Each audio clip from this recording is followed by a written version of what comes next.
அஸ்ஸலாமு அலைக்கும் வரஹ்மத்துல்லாஹி வரகாத்து. வெல்கம் டு பானு வீட்டு கிச்சன். இன்றைக்கி நம்ம வீடியோவில் பால் கொழுக்கட்டை எப்படி செய்கிறதுன்னு தான் பார்க்க போகிறோம். வீடியோ ஃபுல்லாக பாருங்கள். நம்ம சேனலை சப்ஸ்கிரைப் செய்யுங்க. அரிசி மாவு 1 கப், தண்ணி 1 கப், உப்பு தேவையான அளவு, தேங்காய் பூ கொஞ்சோன்ட்டு போட்டு நம்ம நல்லா சப்பாத்தி மாவு அளவுக்கு பிசைஞ்சு வச்சுக்கிறோம். இப்போ வாங்க உருட்டலாம்.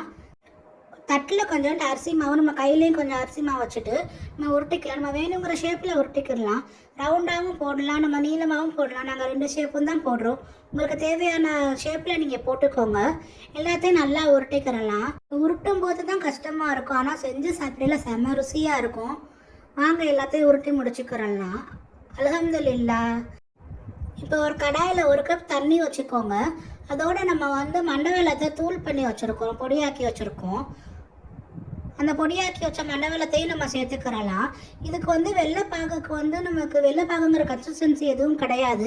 இதுக்கு நீங்கள் செய்யல நல்லா அடிகனமான பாத்திரத்தில் செய்யுங்க. நல்லா கரைச்சிக்கிறலாம். தண்ணியோட அந்த மண்டவெல்லம் நல்லா கரைஞ்சி வந்துருச்சு, நமக்கு நல்லபடியாக எடுத்துக்கிறலாம். இப்போ அடுத்து நமக்கு இது கொதிக்க வைப்போம். ஒரு 2 மினிட்ஸ் நல்லா கொதிச்சு வந்துருச்சு.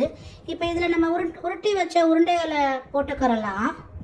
இது போட்டுட்டு அப்படியே வச்சிடுங்க. நீங்கள் ஒரு 2 மினிட்ஸ் வச்சுட்டிங்கன்னா தன்னால் மேலே எழுந்து வரும். இப்போ பாருங்கள் எப்படி தன்னால் மேலே எழுந்து வந்துருச்சுன்னு சொல்லிட்டு நம்ம இப்போ நம்ம கிண்டி விடலாம். நல்லா தன்னால் பபிள்ஸ் மேலே எழும்பி வந்துட்டுருக்கு. பாருங்கள் எப்படி பபிள்ஸோடு நம்ம போட்ட உருண்டைகள்லாம் பார்க்கவே சூப்பராக இருக்குது.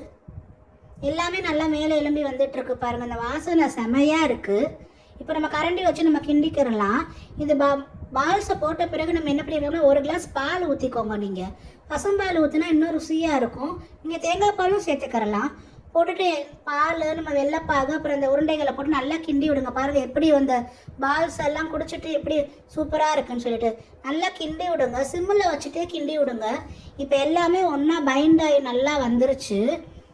சூப்பராக இருக்குது. அல்ஹம்துலில்லாஹ். நீங்கள் உங்களுக்கு விருப்பப்பட்ட இதில் ஏலக்காய் தூள் சேர்த்துக்கிறலாம். நல்லா கொதிச்சு வந்துருச்சு. இப்போ அடுப்பை ஆஃப் பண்ணிடலாம். பண்ணிவிட்டு ஒரு மூடி போட்டுட்டு ஒரு 5 மினிட்ஸ் நீங்கள் அப்படியே விட்டுருங்க.